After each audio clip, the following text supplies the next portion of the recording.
Olá, bem-vindo ao Clube do Livro São Paulo Apóstolo para mais um momento de leitura. Hoje, 27 de outubro, gostaria de convidar vocês a já curtir a página. Já inicie o vídeo curtindo. Se inscreva no meu canal, compartilhe. Se você conhecer alguém que goste de estudar e que está preocupado com o que está acontecendo com a Igreja Católica, divulgue este livro, Infiltrados, a trama para destruir a Igreja. Então eu quero convidar você a iniciar este momento. Nós vamos iniciar invocando a Santíssima Trindade.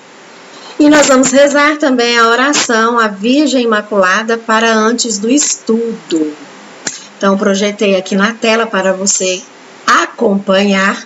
Já aconselhei a você que estuda, que está na fase acadêmica, reze essa oração, que eu tenho certeza que Nossa Senhora vai interceder por você.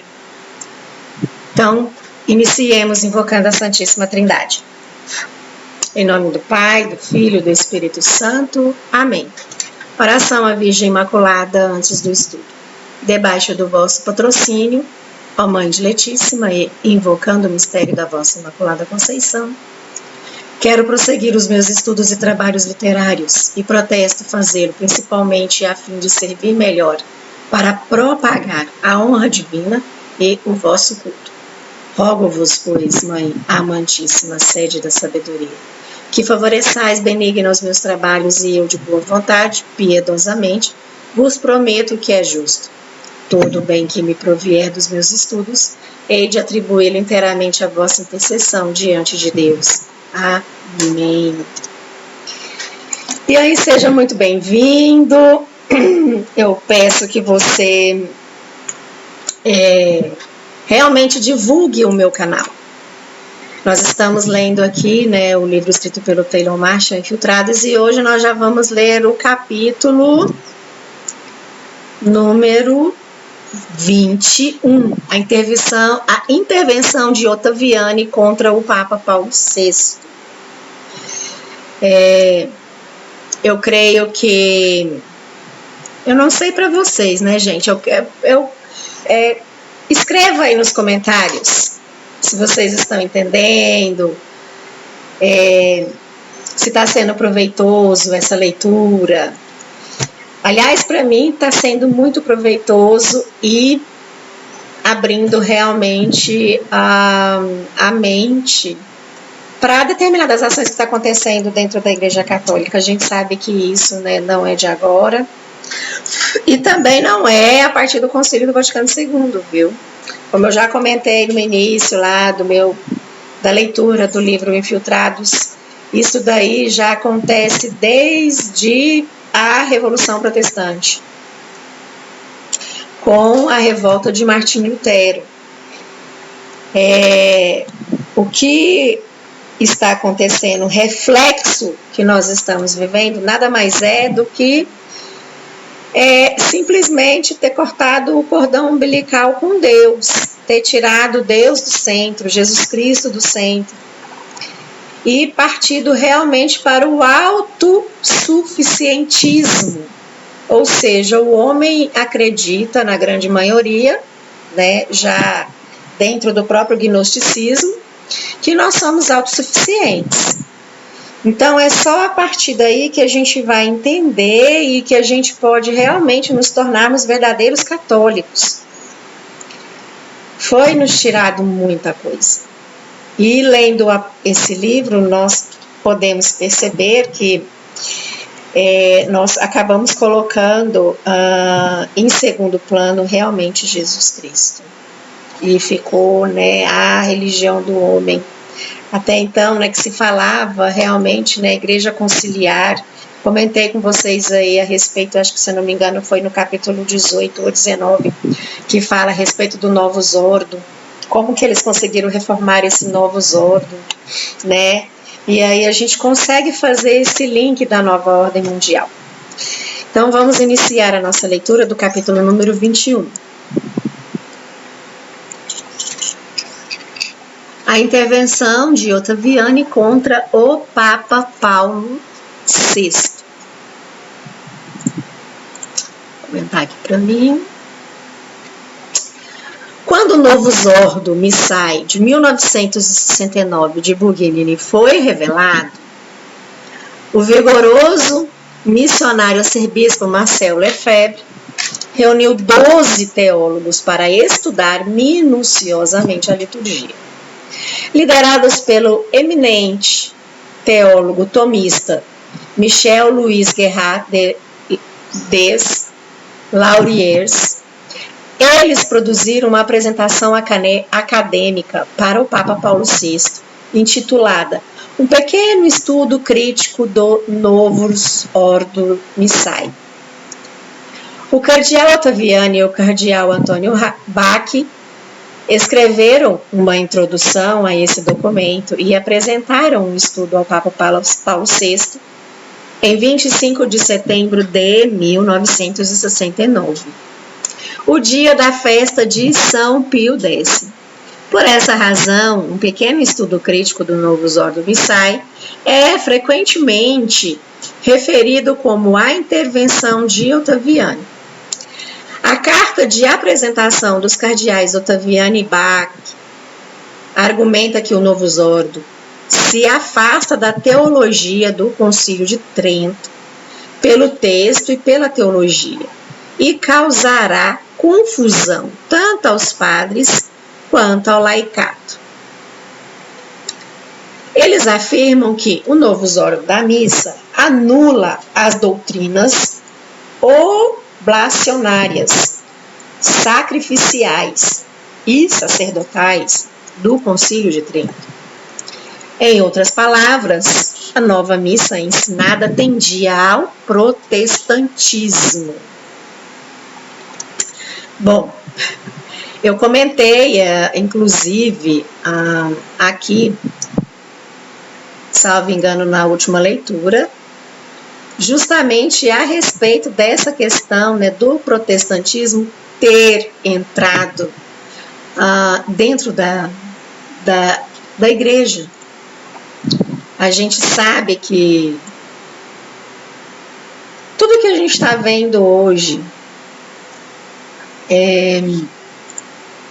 dentro da igreja católica, se você for numa igreja protestante, se a gente for realmente numa igreja protestante, a gente vai conseguir identificar isso. Eu teria aqui muitos pontos a se falar, porque eu já fui numa igreja protestante, eu tive esse dissabor. Inclusive, eu já pedi até perdão demais para Deus, né? Mas eu fui. E realmente, tem um vídeo do Padre Paulo Ricardo, que o Padre Paulo Ricardo fala que dentro do Novus Ordo, as orações eucarísticas, muitas delas, se você tira aquela parte do sacerdote, da transubstanciação, você retira aquilo ali e deixa a missa correr. É um culto protestante totalmente. Teve uma época na minha vida, eu me lembro justamente desse comentário, dessa conversa que eu tive lá na escadaria da igreja de São Judas Tadeu, lá em Itapevi. Eu fazia catequese, eu já estava me preparando para crismar. E eu comentei com algumas pessoas do meu convívio que estava lá da catequese, inclusive o catequista estava até presente, que eu achava o cúmulo do absurdo na igreja. Até então a gente falava crente, né, os crentes. Eu não tinha realmente essa definição de protestantismo. Mas a gente falava, eu acho o cúmulo do absurdo os crentes, que lá na porta da igreja deles, eles colocam lá os dizimistas. Aí tem lá quem dá mais e tal, e vai toda aquela hierarquia, né? Aquele que contribuiu mais aquele mês. E aí você vai nos vídeos lá daquele do chapelão lá, da Igreja Mundial, Valdomiro. E aí, eu já assisti também. E aí ele fala assim, olha, quem puder dar agora R$1.000, deem R$1.000. Aí chove de gente lá dando R$1.000. Aí ele vai baixando até chegar, entendeu, uns R$50. Tipo assim, aquelas tadinhas das pessoas, entendeu? A gente fica olhando para aquelas pessoas humildes, né? Que acaba envergonhando, nossa, o fulano tem condição de dar isso e eu. E às vezes é do mesmo convívio. Acaba que a Igreja Católica, ela trouxe isso para dentro. A gente sabe que realmente a gente tem essa obrigação, é mandamento da Igreja, que a gente tem a obrigação de ajudar a Igreja. Mas até a própria forma de devolução do dízimo se protestantizou. Vocês que fazem parte aqui do Clube do Livro São Paulo Apóstolo e que tem essa experiência aí de ser dizimista, fala se eu estou ficando doida. Protestantizou. Tá parecendo uma igreja realmente protestante. E dentro do missal eu não consegui enxergar. Eu tenho aqui o missal. Agora não é mais esse, né? Não é mais esse. Agora a gente tem o novo missal, que inclusive eu quero até adquiri-lo para poder ver. Mas aqui na introdução aqui, a gente enxerga essas coisas, entendeu? Sorteio do dizimista, sorteio do aniversariante dizimista, né? E aí, assim, a gente não tem, né? Eu não me lembro de ter visto isso daqui dentro da estrutura, né? E ficou uma coisa totalmente esquisita. E não é só isso, outras coisas que vieram entrando. Você vê aí que paróquias, entendeu? Faz... Gente, eu não tenho nem como... se eu for citar aqui o que eu já vi, já presenciei, vai esse vídeo aqui levar muito tempo. Mas assim, vocês que fazem parte do Clube do Livro São Paulo Apóstolo, comente aí, o que vocês já viram na tua igreja? Pode comentar aqui embaixo nos comentários. O que você já viu na tua igreja que te chama a atenção realmente? Se você já foi no culto protestante, se você tem essa impressão de que realmente, né, entrou dentro da igreja católica, né, as ações dos protestantes, entendeu? E a gente, né, acaba tendo as mesmas ações, os mesmos atos. E aí é muito triste isso. Acho que por isso que Bento XVI fala que a pior coisa que iria acontecer com a Igreja Católica seria o relativismo. E acaba que a gente relativizou muita coisa. O necessário que teria que ser a caridade. Na Semana Santa você está praticando isso, penitência, jejum. Acaba que eles tiraram isso, né? Porque eles foram mudando a liturgia. E aí diminuir o jejum, que era antigamente 3 horas, para 1 hora só, e pasme, que nem 1 hora o povo faz. Porque você chega lá, entendeu, na igreja, as pessoas estão comendo. Aliás, comem até dentro da igreja, porque eu já vi. Tá? Então, assim, é muito complicado isso hoje do que está acontecendo dentro da Santa Missa. E quando, né, eles fazem justamente essa observação, o cardeal Ottaviani leva para o Papa Paulo VI e vai pontuando o que poderia acontecer, que hoje a gente sabe que aconteceu e aconteceu coisas muito piores, principalmente, né, assim, a gente que está no Brasil e vive aí esse movimento da teologia da libertação sendo estruturado logo depois, né, do Concílio do Vaticano II, não tem como a gente negar, né, que algo de errado realmente aconteceu e muito grave. E que poderá acontecer coisas piores agora com essa igreja sinodal. Continuando. Essa não era uma acusação sem base. 6 estudiosos protestantes haviam sido convidados para o Vaticano II a fim de participar em discussões acerca do ecumenismo e liturgia. Raymond George, metodista, Ronald Jasper, anglicano, Massey Shepherd, anglicano, Friedrich Kunet, luterano, Eugene Brandt, luterano, e Max Thuyan, Comunidade Reformada de Taizé. Nunca nem ouvi falar nessa Comunidade Reformada de Taizé. Mas eu vou até pesquisar. Max Turian, sendo um liturgista protestante, teve a maior influência sobre as consequências que levaram o novo Zordo da missa. Gente, isso o padre Paulo Ricardo ele fala. Tem um vídeo dele que ele fala. Se eu não me engano, se vocês pesquisarem aula 57, 58 ou 59, é uma aula que ele está dando para os seminaristas lá do seminário da diocese dele, lá no Mato Grosso. E aí ele explica o que realmente aconteceu com o missal, e ele cita a respeito dessa questão protestante nesses vídeos. Bom, se é que vai se continuar a estar no YouTube, né? Não sei se essas aulas ainda estão disponíveis, mas vocês podem estar pesquisando. Certa vez, em uma ceia com Hans Kung, Max Turian e outro estudioso protestante, Roger Schutz, perguntaram a Kung o que eles deveriam fazer neste momento histórico do concílio, ao que ele respondeu: é melhor que permaneçam protestantes. O grupo teológico por trás de Lefebvre rogou que lhe fosse permitido pelo menos usar o rito anterior.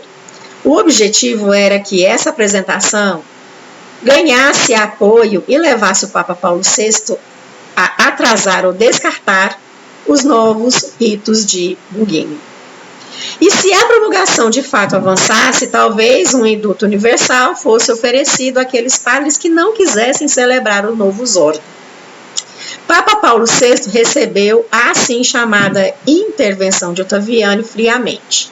A Santa Sé emitiu uma resposta em 12 de novembro de 1969, acusando o estudo crítico de conter afirmações superficiais, exageradas, inexatas, emotivas e falsas. Paulo VI foi adiante e publicou o novo Zordo Missale em 26 de março de 1970. O cardeal Ottaviani recuou e aceitou a reforma. O cardeal Bach e o arcebispo Lefebvre, contudo, não aceitaram o novo Zordo. Capítulo número 22, nós vamos ler posteriormente, no próximo momento. Tá aí, meus caros. Vocês observaram isso, né? Que acaba que muitos acabou aceitando o novo Zordo. Eu creio que tem uma mensagem de Nossa Senhora em Anguera que ela dá ao seu vidente. Eu quero trazer isso para agora, para os dias atuais, que vocês vão entender o que eles fizeram lá no passado. Ela fala que muitos, com essa situação, eu creio que ela não cita igreja sinodal, mas ela fala a respeito da atual situação, né, da igreja. E ela fala que muitos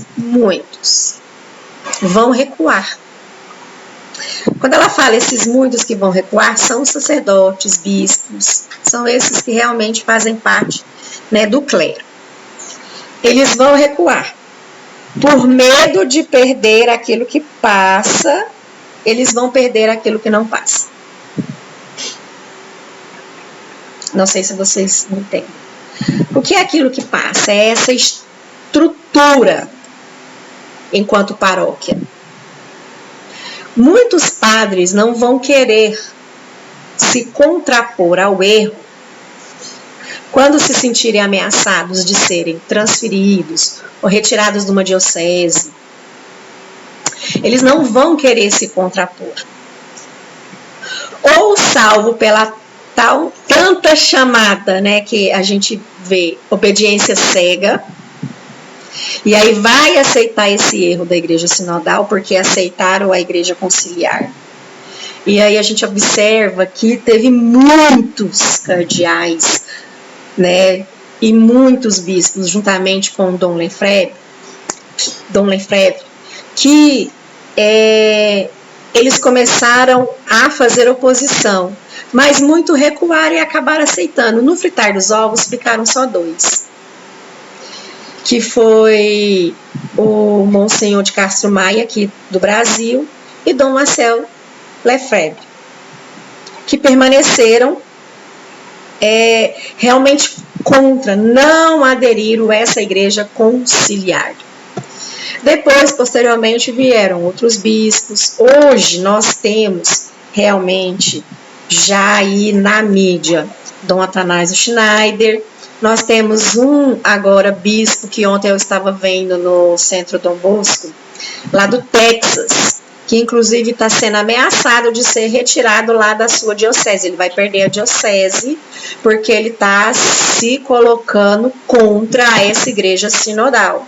Então agora parece que para muitos a ficha está caindo. Mas aí vocês viram que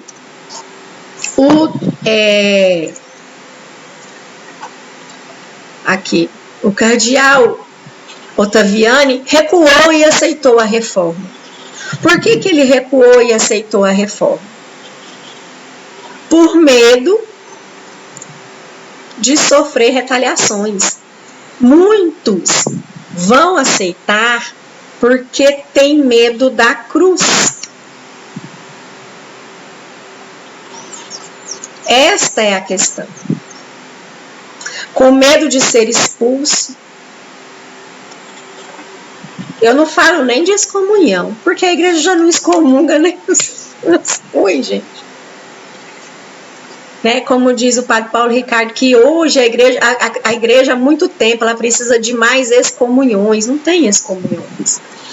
E aí, assim, muitos retrocederam. E ficou, entendeu? Tipo, Dom Marcel Lefebvre sozinho nessa batalha com o bispo aqui do Brasil. E acabaram que foram crucificados.